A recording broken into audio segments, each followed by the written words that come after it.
പാതിവില തട്ടിപ്പ് കേസിൽ വ്യാപക റെയ്ഡിനൊരുങ്ങി ക്രൈംബ്രാഞ്ച്. മുഖ്യപ്രതി അനന്തകൃഷ്ണനുമായി ബന്ധപ്പെട്ട കൂടുതൽ ഓഫീസുകൾ കേന്ദ്രീകരിച്ച് പരിശോധന നടത്തും. ഇതുവരെ പിടിച്ചെടുത്ത രേഖകൾ പരിശോധിച്ച ശേഷം അനന്തകൃഷ്ണൻ അടുത്ത ആഴ്ച കസ്റ്റഡിയിൽ വാങ്ങുമെന്നും ക്രൈംബ്രാഞ്ച് വ്യക്തമാക്കും.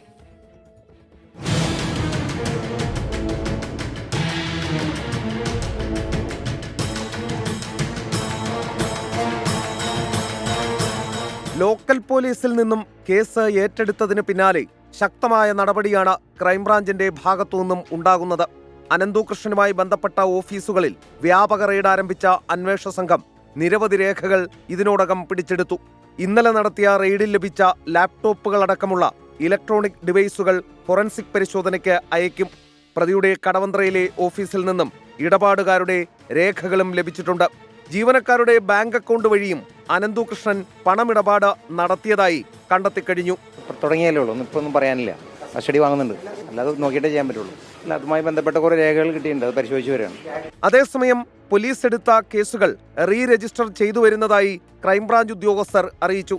ഇതുവരെ പിടിച്ചെടുത്ത രേഖകൾ പരിശോധിച്ച ശേഷം അനന്തകൃഷ്ണനെ അടുത്തയാഴ്ച കസ്റ്റഡിയിൽ വാങ്ങുമെന്നും ക്രൈംബ്രാഞ്ച് വ്യക്തമാക്കി.